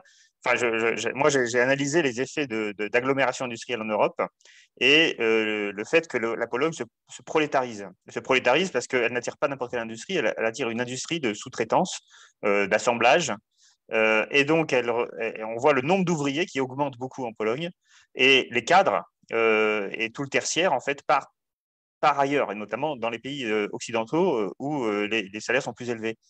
Et ça a un effet aussi. Mais ça, c'est aussi une réalité économique, c'est-à-dire que le monde ouvrier est plus masculin et les valeurs ouvrières sont moins ouvertes à l'égalité homme-femme, en fait. Oui, et selon toi, c'est lié à la dichotomie industrie-tertiaire. C'est-à-dire. C'est ça. Alors, et ce qui est marrant, c'est que moi, j'avais analysé ça donc dans mon travail, et Todd l'a réinterprété dans son schéma anthropologique pour dire cette fois-ci que ce n'était pas uniquement l'anthropologie et les structures familiales qui déterminaient l'économie, mais que l'économie pouvait aussi avoir un effet retour dans l'exacerbation de certains traits très caractéristiques de certains pays. Ça y est, j'ai retrouvé ce que je voulais dire. Parce que c'est totalement fondamental, je le répète à peu près 50 fois dans mon livre, je pense. Et c'est vraiment fondamental par rapport à ces questions que vous évoquez. Quand j'ai dit que c'est dialectique, il y a des va-et-vient entre ces différentes sortes de phénomènes, en fait, quand je parle de l'industrialisation et de l'infrastructure technologique des sociétés, je ne dis pas que c'est la cause de l'émancipation des femmes, malgré le titre de mon livre. C'est l'une des causes. C'est une condition de possibilité. Oui, c'est une condition, c'est ça. Une condition de possibilité de l'émancipation. Voilà. Et c'est pourquoi j'ai une inquiétude quant à l'avenir, parce qu'une condition, voilà, ça ne veut pas dire que A implique B, ça veut dire que non A implique non B. Voilà. Oui, c'est ça. Ce n'est pas de la détermination, c'est une condition de possibilité. C'est une condition. Voilà. Oui, mais tout de même, je pense qu'il y a une partie aussi de détermination. Je veux dire, on le voit quand même. Moi, j'ai expliqué aussi, c'est d'ailleurs l'un des arguments que j'ai contre les décroissants, c'est que la démocratie, c'est la conséquence de la croissance, pour moi. Je veux dire, c'était très compliqué. On a eu des républiques, mais aucune n'était vraiment démocratique, aucune n'était vraiment égalitaire. Pour qu'il y ait de démocratie, il faut qu'on ait du grain à moudre, il faut qu'on ait du surplus à partager. Et là, on peut s'entendre, on peut voter, etc. Quand on est dans une société extrêmement précaire sur le plan matériel, dans lesquelles, ou une société en décroissance, c'est-à-dire qui devient de plus en plus précaire, eh bien, garantir la démocratie, moi, me semble très compliqué. En passant, je partage le pessimisme de Vera. Je veux dire, je faisais un peu l'avocat du diable pour qu'on ait une discussion, mais enfin, moi aussi, je suis assez pessimiste sur l'avenir. Alors, je ne sais pas pour ce qui est de la mortalité infantile et de l'antibiorésistance, mais par contre, clairement, s'il y a une récession, enfin, s'il y a une décroissance, qu'on l'appelle décroissance ou récession, en réalité, ça va revenir plus ou moins au même. Parce que qu'elle soit subie ou choisie, c'est quand même des contraintes qui vont réapparaître et réaugmenter. Qu'on puisse organiser une société comment dire, bienveillante, égalitaire, démocratique, dans des conditions qui sont de plus en plus difficiles, ça serait un véritable tour de force. Et malheureusement, l'histoire ne nous apprend pas ça, en fait. Enfin, voilà, donc je suis assez pessimiste. Pas du tout. Je suis totalement d'accord avec toi sur la question de la démocratie. Je cite dans mon livre Chakrabarty qui dit le palais des libertés modernes s'est bâti sur une consommation massive des hydrocarbures. Le palais des libertés modernes. Alors, c'est très joli parce que bon, et c'est un chercheur, donc il ne dit pas de gros mots comme effondrement, etc. Mais à l'évidence, il se pose la question comment sauvegarder ce palais si on n'a plus. Et en fait, jamais personne n'apporte de réponse. Quand il y a des réponses qui sont apportées, on va faire une démocratie participative, délibérative, etc. Oui, mais À la fin, les rapports de force y reviennent. Après, bon, non, l'avenir n'est jamais certain et on est non, quand même dans le spéculatif parce que c'est une phase de l'histoire de l'humanité qui, de toute façon, sera nouvelle. Hein. Je veux dire, pas nouvelle, absolument. Je le dis à un moment donné en disant qu'il n'y a que quelques exemples très partiels sur lesquels on peut se baser, parce qu'on n'a jamais vu de société industrialisée, moderne, développée avec le confort comme le nôtre, subir un mouvement de régression. On n'a que des exemples très partiels, très imparfaits sur lesquels on peut se fonder, et puis l'imagination. Je cite des écrivains. Bon, c'est vraiment, ça n'a pas de... Évidemment, je ne prétends pas dire la vérité avec ça. C'est juste pour la nourriture pour l'esprit. Voilà. Alors, Vera, je vais revenir sur quelque chose. Tu parles parfois de Sandrine Rousseau et de l'écoféminisme dans ton livre. Et effectivement, quand on lit ton livre, on se rend compte, en tout cas moi, je l'ai ressenti comme ça, c'est vraiment l'anti-écoféminisme ton livre. Parce que quand Sandrine Rousseau ou Alice Coffin ou d'autres expliquent que en fait le capitalisme a partie liée avec le patriarcat, etc., la croissance, c'est la domination du mâle blanc sur les ouvriers, mais aussi sur les femmes, etc. Toi, tu t'inscris totalement en faux puisque tu expliques que c'est la révolution industrielle qui a permis l'émancipation des femmes. Et que le retour justement vers la perspective qu'on évoquait d'un effondrement et d'une décroissance signifierait un recul pour les femmes. Donc est-ce que finalement ce n'est pas la mise en avant de cet écoféminisme et de figures comme Sandrine Rousseau qui t'ont finalement amené à écrire ce livre?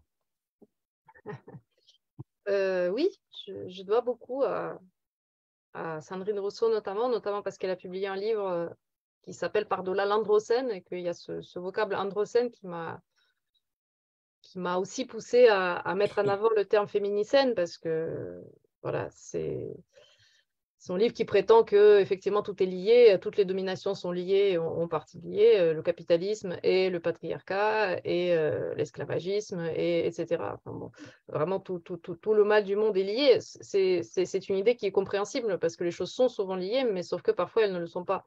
Et effectivement, j'ai un avis totalement contraire sur le lien sur la nature du lien entre le capitalisme et l'émancipation des femmes. À mon sens, leur lien est tout à fait inverse, oui, effectivement. Ce n'est pas agréable de se le dire, parce que le capitalisme peut être critiqué de bien des manières, et je serai la dernière personne à le défendre, disons de façon totale et absolue. Mais effectivement, entre le capitalisme et la domination masculine, il n'y a aucun lien logique. La domination masculine existe depuis bien plus longtemps.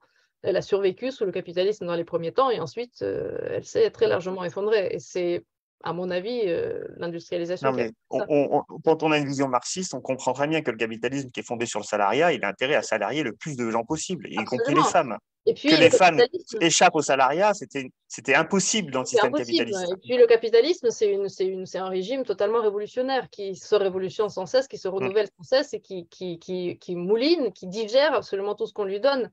Il digère le féminisme, il digère les minorités, il digère les droits de l'homme, il digère absolument tout. Pour en faire à nouveau une force de mobilisation des travailleurs. Et puis voilà, il change un petit peu d'habit, mais son cœur reste le même. Et son cœur, c'est l'accumulation du profit. Ce n'est pas du tout le patriarcat ou la domination de tel groupe précis sur un autre. C'est uniquement l'argent. Voilà. C'est très vulgaire, mais c'est ainsi. Donc oui, effectivement, oui, bien sûr, les écoféministes. Alors, je ne serais pas d'accord pour dire que mon livre est l'inverse de l'écoféminisme. En fait, je commence par ça dans mon introduction. Il me semble que mon livre, c'est l'écoféminisme. J'essaye dans mon livre de lier les questions relatives aux femmes, à l'émancipation des femmes, et la question de l'écologie. Parce que l'écoféminisme et d'autres mouvements qui disent lier les deux, à mon sens, ne les lient pas, ou les lient d'une manière qui une espèce de juxtaposition. On pose les femmes et à côté, on pose la nature et on dit, regardez, les hommes abîment les femmes et ils abîment la nature, donc on est solidaires, etc. Sans s'apercevoir au passage que ça renvoie les femmes à leur proximité avec la nature, ce qui bon, hein, n'est pas forcément leur but premier. Sans voir que les femmes aussi consomment et aussi elles conduisent des voitures et aussi consomment de Absolument. l'alcool. Je veux dire, c'est pas les hommes. Le débat sur le barbecue était incroyable quand on se dit et l'industrie de l'habillement et l'industrie du maquillage et l'industrie du talon aiguille. Bon, enfin bon, bref. Peu importe. Donc oui, il me semble justement que j'ai essayé dans le livre de proposer une vraie articulation entre ces deux questions parce que ce qui m'étonne énormément, c'est que des personnes par ailleurs très soucieuses de l'intersectionnalité des luttes, de l'intersection des différents enjeux, ne les intersectionnent pas réellement. On est soucieux de l'environnement, on est soucieux de l'avenir, on parle aussi d'effondrement. Sandrine Rousseau parle d'effondrement dans son livre. Par-delà l'Androcène, elle dit tout s'effondre, la biodiversité s'effondre, le climat part à volo, etc. Que va devenir notre société? Et à aucun moment, elle ne se pose la question, mais qu'est-ce que nous allons devenir? Comment les gens concrètement vont vivre dans ce monde qui sera celui qu'elle décrit dans son livre? Et qu'est-ce que moi, Sandrine Rousseau, aujourd'hui, enfin, ou moi, n'importe qui, aujourd'hui, je devrais faire pour que ça n'arrive pas? Voilà. Et bon, de là à la fin de mon livre. Elle donne sa réponse, puisqu'elle dit qu'elle préfère les sorcières et les jeteuses de sorts aux ingénieurs nucléaires. Donc, voilà. Et moi, toi, tu leur conseilles de devenir ingénieur nucléaire. Enfin. Moi, je dis que je préfère les femmes qui construisent des EPR. Voilà. Mais c'est parce que la vision de l'écoféminisme à la Rousseau, il est simplement moral, en fait. Absolument. Ce n'est pas... toi, ton approche, elle est matérialiste. C'est ça la grosse différence. La question qui... Enfin, comment dire, l'intersectionnalité telle qu'elle est conçue par ces gens-là, parce qu'il y a une intersectionnalité scientifique qui est bien plus intéressante, évidemment, c'est-à-dire analyser justement les différents rapports de domination. Là, en l'occurrence, c'est que moral, c'est-à-dire, voilà, on est aux côtés des faibles, et les faibles, c'est les femmes, c'est les noirs, c'est les musulmans, c'est la nature, c'est les animaux, voilà. Et les forts, du coup, c'est l'homme blanc, quoi. Voilà, exactement. Ce qui pose des équivalences là où il n'y en a pas toujours. Et surtout, ce que j'essaie d'expliquer à la fin de mon livre, qui est un peu plus, je ne sais pas, politique ou polémique, très certainement, c'est que ça conduit les militants à adopter une optique qui, à mon sens, est grosse de conséquences et qui, personnellement, moi, m'inquiète un peu, c'est-à-dire de tout miser sur ça, sur le moral, sur le côté moral et sur les droits. Pardon ? Ça n'existe pas une société qui se conduit par la morale. Oui, non, non, ça n'existe pas. Et notre société est beaucoup conduite par le droit, ce qui est, c'est une réalité. Et elles misent beaucoup sur le droit. Elles ont raison. Dans la société d'aujourd'hui, le droit est une force autonome, très contraignante et effectivement qui a des vrais effets sur notre vie. Le problème, c'est que le droit repose lui aussi sur ses conditions de possibilité. Les droits n'existent pas dans le vide. Donc, si demain notre société change radicalement, comme elle-même le prévoit, c'est ça le plus paradoxal. Ces droits n'existeront plus. Ou s'ils existent, ce seront des droits vides qui n'auront aucune conséquence sur notre vie. J'ai une petite question, mais qui intéressera peut-être aussi David qui est là. Ce mot effondrement me fiche la trouille et il est trop chargé d'une mythologie apocalyptique à fort relent religieux d'ailleurs. Hein. Pourquoi ne pas parler plutôt que d'effondrement, où on a l'impression que l'immeuble dans lequel on habite va s'effondrer? Pourquoi ne pas parler de régression? Ça ne serait pas plus intéressant de parler de régression? Et ça permettrait d'y réfléchir parce que j'ai envie de dire, quand on me parle d'effondrement, je fuis en courant. Je n'ai pas envie de voir ça. J'ai le sentiment qu'on me parle d'effondrement, qu'on manipule ma propre peur, mais que j'arrête de réfléchir. Vous voyez ce que je veux dire? Et donc, je trouve que c'est extrêmement néfaste pour la prise de conscience écologique qui est absolument indispensable. Je trouve que c'est très néfaste, cette collapsologie que je trouve presque aussi dramatique parce qu'elle me semble un voile, un empêchement pour réfléchir réellement à ce qui peut se passer. Je trouve que les développements dans ton livre sur, par exemple, l'antibiorésistance, tu y insistes beaucoup et je comprends mieux pourquoi maintenant que tu as expliqué qu'au départ, c'était un point tu as parfaitement raison, c'est un sujet très important. Hein. Je trouve que de réfléchir sur des choses concrètes comme l'antibiorésistance ou la mortalité infantile me paraît beaucoup plus concret. Ça me paraît beaucoup plus concret de parler de régression que de parler d'effondrement, parce que l'effondrement, on a le sentiment que ce sont les prophètes de malheur et qu'on utilise un raisonnement religieux avec toute la culpabilisation d'ailleurs qui fonctionne avec ce mythe apocalyptique, puisque si vous n'en avez pas conscience ou si vous ne faites pas ce que vous devriez faire dans votre vie quotidienne, vous êtes un salaud et un coupable. Et moi, quand j'entends ça, je pars en courant. Oui, oui, je comprends très, très bien. Alors, en fait, moi, j'utilise le mot effondrement parce que c'est le mot de Meadows. Dans le rapport Meadows, c'est un point d'effondrement. C'est lui le coupable hein, qui utilise le mot effondrement en premier. C'est lui le Oui, coupable. mais il y a aussi une logique derrière, parce que comme tu le disais, tout Oui. arrive en même temps. C'est le caractère bloc, en fait. Cela dit, Philippe, dans l'Apocalypse, c'est la bonne nouvelle. Hein. Ouais. Je vis à Angers. Oui, mais les 4 Il y a la cavaliers tapisserie de l'Apocalypse, c'est la Jérusalem céleste sont, à la fin. C'est le mieux.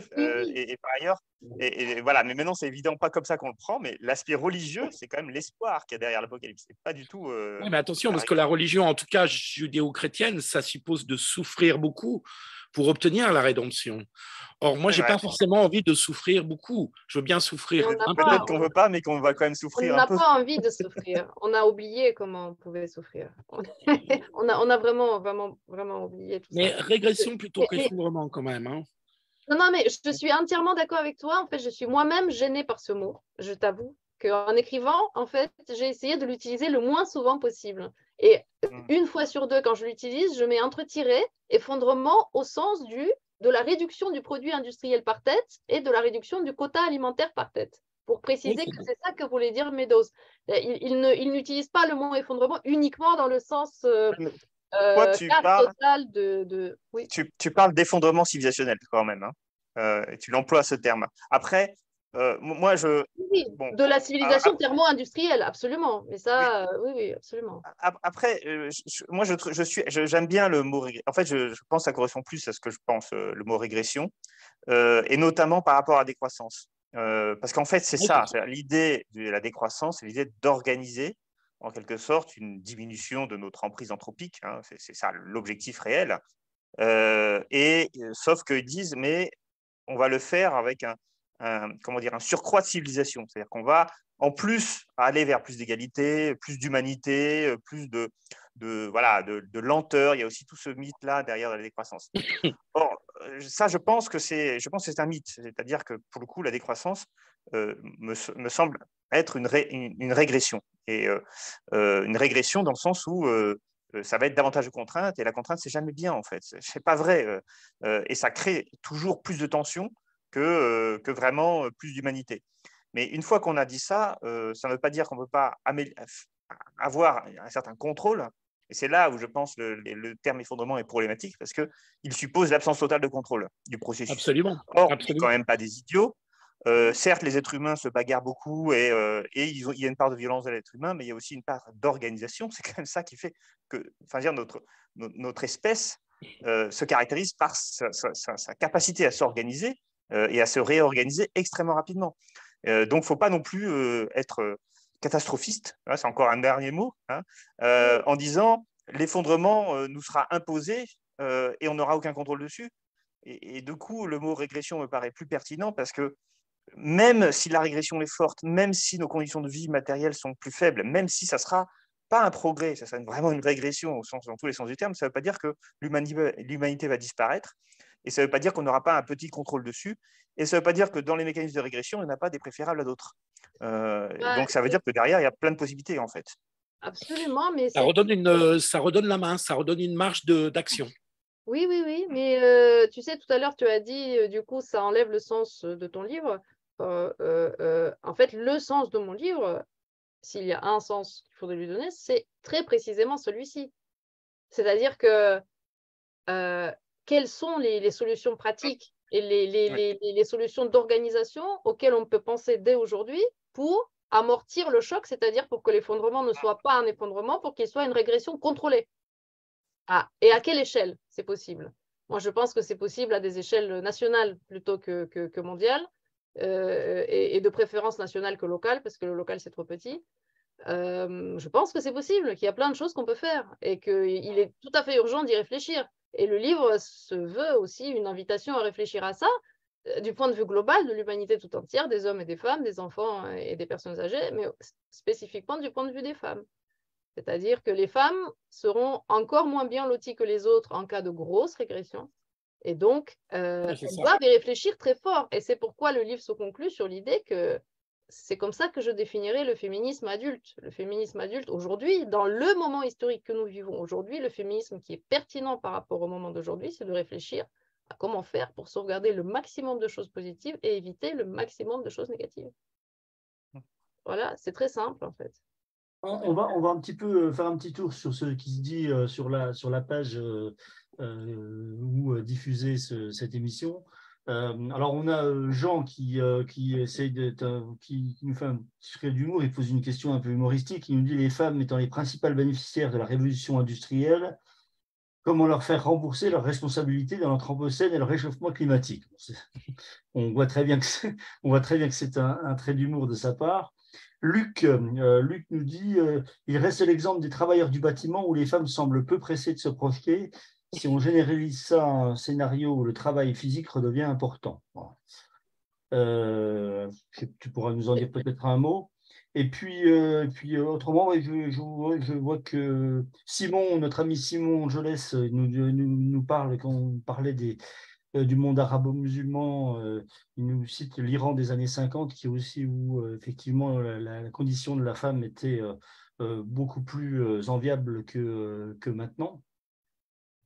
Et puis autrement, on a un petit mot de Claire qui nous dit encore un livre à lire avec un point d'exclamation. Donc voilà, une future lectrice qui est certaine.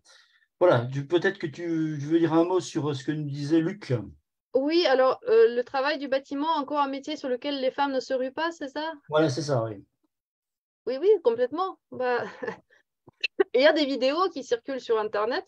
Il y a une vidéo intéressante d'un type qui s'appelle Peterson, je crois, qui est un masculiniste très connu, qui est honni par les féministes. Alors effectivement, il a des prises d'opposition extrêmement caricaturales dans plein de domaines pour démontrer combien les hommes sont importants.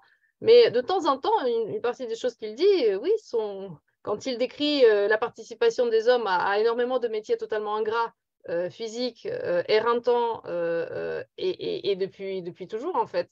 C'est-à-dire que pour le 8 mars, j'avais fait un post avec un tableau qui représente une usine au 19e siècle où les hommes travaillent dans une forge. C'est le tableau de l'enfer, en fait.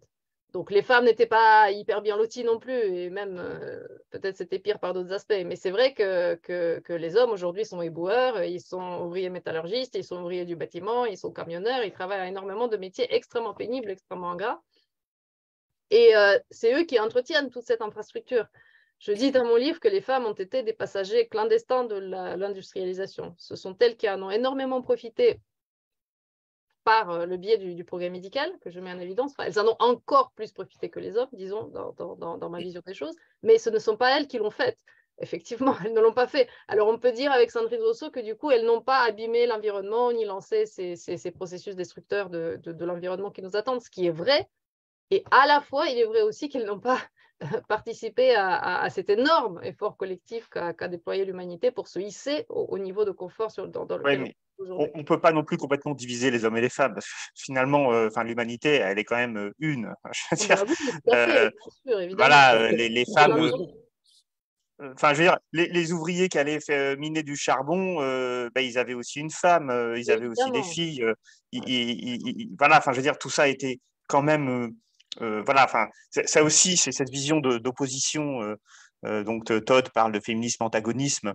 En fait, on a aussi projeté, mais tu le dis dans ton livre, on a aussi projeté la logique de classe, voire la logique ségrégationniste des États-Unis sur l'analyse homme-femme. Mais c'est absurde, je veux dire, la ségrégation, c'est justement la séparation des Blancs et des Noirs aux États-Unis dans les années 50.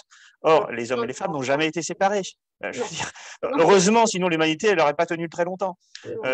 Donc, qu'il y ait des rapports de domination, bien sûr, mais on ne peut pas prendre comme dire que les classes sociales ouvrières d'un côté ou l'esclavage ou la ségrégation des Noirs, et puis comme ça le transposer sur une analyse de la domination masculine. C'est absurde.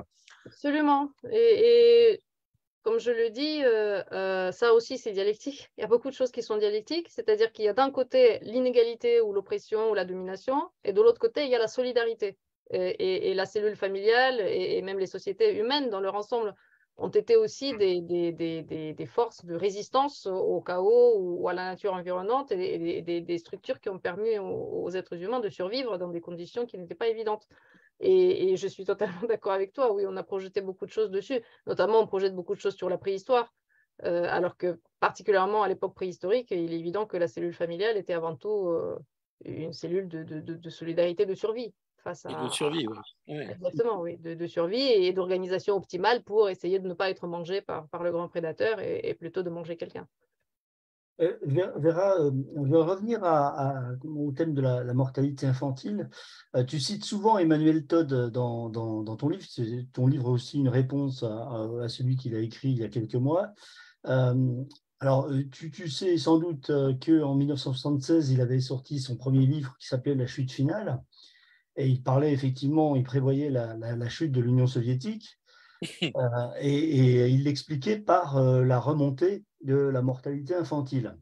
Et je voulais savoir, alors d'une part, ce que tu pensais de cette analyse, si c'est effectivement ça qui a précipité la chute, puisque quand même tu connais quand même bien cette histoire d'effondrement de l'Union soviétique, et d'autre part, si tu n'avais pas été finalement un petit peu justement influencé par ça inconsciemment, en écrivant ce livre et en parlant souvent d'une part de la mortalité infantile comme donnée très importante, et d'autre part en voulant répondre à Emmanuel Todd, qui est la personne qui en a fait une donnée très très importante des sociétés d'anthropologie. Alors, pour ce qui est de l'Union soviétique, oui, je connais très bien cette prédiction d'Emmanuel Todd et bon, qui a été assez seul. Enfin, il fait partie des rares personnes qui ont formulé cette précision aussitôt et forcément, elle Ça a dépend. Mises l'annonçait dès 1920. Oui, c'est vrai. Et avec moins Donc c'était le premier en fait à annoncer. C'est vrai.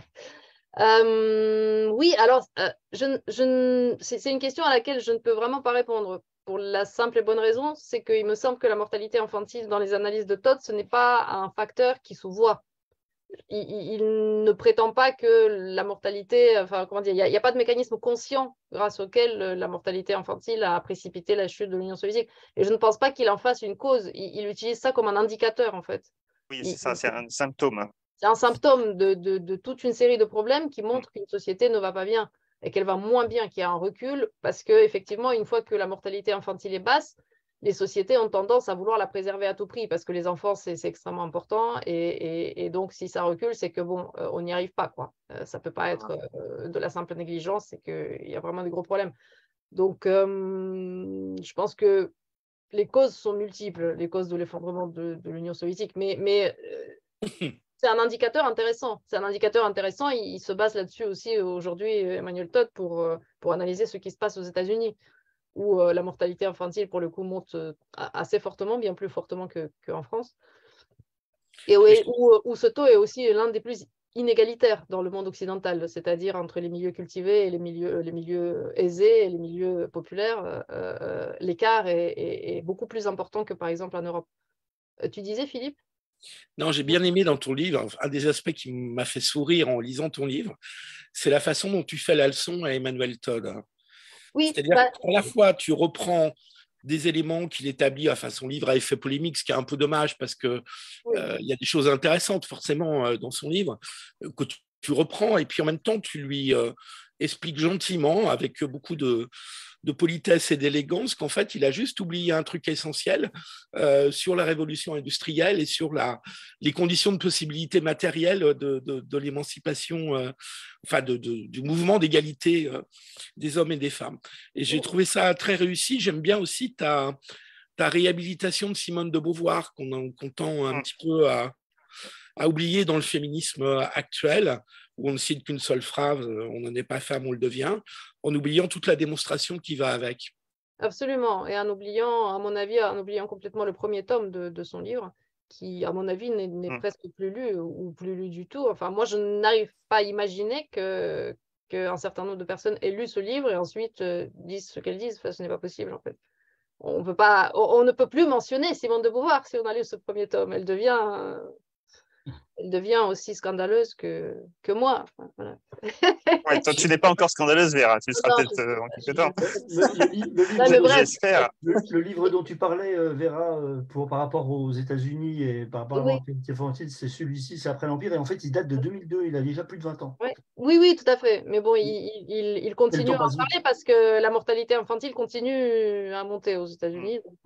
Mais je voulais aussi, juste faire une remarque sur Emmanuel Todd, parce qu'effectivement, je le cite beaucoup dans mon livre. Il y a même des gens qui m'ont dit « Ah, tu cites beaucoup Emmanuel Todd, tu cites vraiment beaucoup Emmanuel Todd. Pourquoi tu cites autant Emmanuel Todd? C'était pas la peine. » Alors, effectivement, il a sorti son livre juste avant. Je l'ai lu au moment où je me mettais à travailler sur mon propre livre. Et ça m'a énormément marqué parce que c'est l'un des seuls livres consacrés à l'histoire des femmes, à l'émancipation des femmes, où j'ai vu des analyses autres que descriptives. Parce que, voilà, souvent l'histoire, et c'est très précieux, l'histoire descriptive qui décrit les conditions de vie des femmes à différentes époques, c'est essentiel, c'est précieux. Sans ça, on ne pourrait pas faire de comparaison ni faire de raisonnement. Mais voilà, ça en reste là. On décrit, et puis ensuite on dit, et ensuite les femmes ont lutté, et puis elles ont obtenu des droits. Sans expliquer par quel mécanisme mystérieux. Et chez Todd, il y a cet effet de révélation avec son analyse anthropologique à lui, où il vulgarise, il rend visible pour le commun des mortels des choses qui ne sont pas visibles si on ne superpose pas ces cartes, si on ne fait pas la projection de l'atlas de Murdoch sur le planisphère. On ne peut pas voir ça à l'œil nu. Et lui, il le rend accessible aux gens. Il a travaillé, il a mis ça en carte et il nous le donne. Je trouve ça absolument fantastique comme cadeau intellectuel. Donc voilà, donc j'ai été très, très, très, très, très heureuse de lire son livre. Mais effectivement, j'ai été totalement marquée par le fait qu'il parle de toute l'histoire de l'humanité, des débuts, vraiment préhistoire, antiquité, néolithique, Moyen-Âge, etc. Et il s'arrête à la Réforme. Et ensuite, il recommence en 1950. C'est-à-dire que la période qu'il ne traite pas, la seule de l'histoire de l'humanité, alors qu'il commence à la préhistoire, c'est les 150 années, 250 années, durant lesquelles l'émancipation a eu lieu. Et donc, parce qu'en fait, sa question n'est pas la même que la tienne. Parce que sa question n'est pas la mienne. Je pensais aussi, par rapport au taux de mortalité infantile, vous n'avez pas du tout le même usage de ce taux. C'est pour répondre aussi à ce que disait David.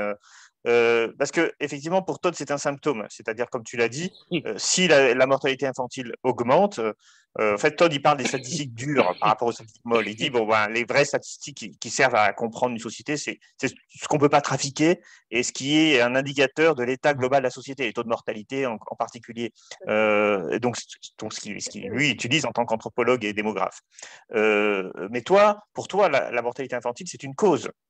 C'est une cause, la baisse de la mortalité infantile permet l'émancipation et la hausse possible de la mortalité infantile risque de faire régresser les droits des femmes. Et tu l'expliques très bien parce que plus une femme porte d'enfants, plus forcément sa vie sociale diminue. Et aujourd'hui, on a la chance, les femmes ont la chance d'avoir que 2 grossesses en moyenne par vie, ce qui veut dire que finalement, avec le lait maternisé dont tu parlais, eh bien, elles peuvent poursuivre une vie sociale et travailler quasiment comme les hommes malgré des grossesses. Si la mortalité infantile augmente et si pour assumer le renouvellement des générations, il faut augmenter le nombre de grossesses, eh bien, ça va faire régresser leur capacité d'émancipation. Voilà, donc je veux dire, c'est ça la différence entre le taux de mortalité infantile que tu utilises et celui de Todd. C'est-à-dire que Todd ne fait pas de la hausse de la mortalité infantile une cause d'effondrement, c'est juste que c'est parce qu'il y a l'effondrement qu'il y a la hausse de la mortalité infantile comme conséquence. Oui, absolument. absolument. Mais il a bien aimé mon utilisation du taux de mortalité infantile. Il a trouvé ça intéressant. Mais c'est aussi parce que tu as eu des enfants, en fait, Vera, peut-être, que Absolument. tu penses ça aussi. J'ai eu des enfants, j'en ai 3. Donc, absolument, oui. Oui, Et oui, non, donc, tu vois, tu as l'expérience, parce que voilà, nous aussi, les hommes, là, on est 3 ici, Todd est un homme aussi. Bien sûr qu'on peut s'imaginer, on peut se dire, bon, ben voilà, si on a voilà, c'est handicapant, bien c'est clair, une grossesse dans la vie de tous les jours, voilà. Mais c'est vrai que toi, ton expérience de grossesse, j'imagine qu'elle t'a servi aussi dans cette analyse-là, non? Oui, absolument, elle m'a servi et surtout elle m'a servi parce que pour le coup, mon histoire personnelle, je pense, m'a aidée parce que je viens d'un pays où les gens ont gardé plus fortement, je pense, le souvenir de ce que la vie était il y a quelques décennies. Voilà, c'est des choses qui se disaient beaucoup peut-être parce que la Deuxième Guerre mondiale a été dévastatrice. Donc après, il y a eu toute une période qui était presque une période de recul très important. Et donc, les gens avaient beaucoup le souvenir de conditions de vie beaucoup plus frugales et beaucoup plus minimalistes. Et y compris des histoires de femmes sur ce que c'est être enceinte, porter un enfant, nourrir un enfant dans des conditions de chaos, de guerre, de désorganisation, de violence, de criminalité élevée, etc. Et oui, parce que quand tu dis qu'on a la chance, ou on peut n'avoir que 2 enfants, 1 ou 2 enfants, ou 3, mais peu importe, on a du lait en poudre, mais on n'a pas que ça, on a aussi des structures collectives de garde, on a des crèches, on a des nourrices qui sont Ouais, bien sûr. agréées, on a des impôts qui nous sont rendus si on emploie une nounou à domicile, on a le progrès technologique qui fait que notre quotidien est très facile. Je consacre pas mal de pages à expliquer à quel point le temps dont on dispose a augmenté prodigieusement grâce à ces structures technologiques qui font que le travail domestique ne nécessite plus une personne à temps complet. Parce qu'en l'absence de tous ces appareils, de tout ce travail emmagasiné dans toute cette infrastructure technique autour de nous, eh bien, tout ça doit être fait avec nos blanches mains. Et tout ça prend beaucoup de temps, beaucoup d'efforts, et on doit le faire en même temps en ayant plusieurs enfants. Et oui, parce que pour en avoir 2, il faut en faire au moins 4, ou 5, ou 6, pour être bien sûr. Eh bien, la vie passe. Ça passe très vite. Bon, bah, écoutez, je crois qu'on a fait le tour. Ça fait à peu près 1 heure et demie qu'on parle. Et donc, je pense qu'on va pouvoir mettre fin à cette émission qui était passionnante. Et on te remercie, Vera. On te remercie doublement parce qu'on rappelle que tu n'es pas responsable que d'un seul livre ces derniers temps. Tu as aussi coordonné, et c'est le moment d'en refaire de la publicité, La souveraineté, l'Europe et le peuple, qui est le livre collectif des Amis Coralie Delhomme, qui est dans toutes vos bonnes librairies. Donc, n'oubliez pas d'acheter les 2 livres, voilà, de commander La souveraineté, l'Europe et le peuple, et de commander Féminicène. Surtout les lire.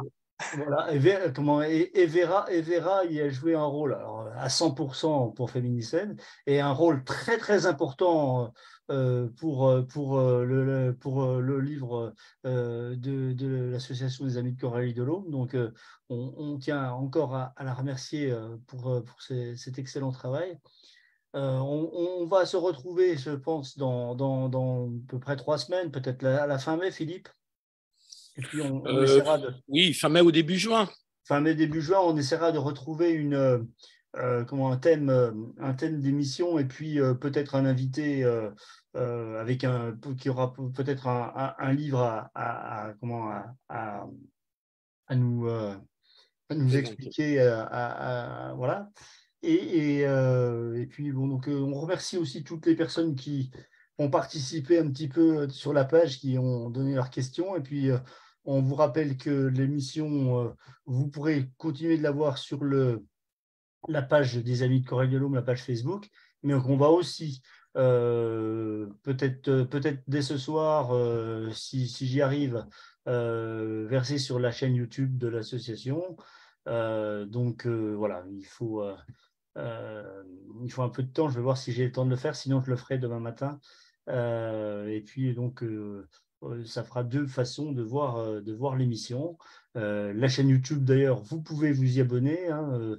On approche tout doucement des 200, des 200 abonnés. Ce n'est pas beaucoup. Il faudrait qu'on en refasse de la publicité encore pour que les gens s'y abonnent. Mais il y a des choses très intéressantes dessus. Il y a déjà toutes nos précédentes émissions, mais il y a aussi les conférences.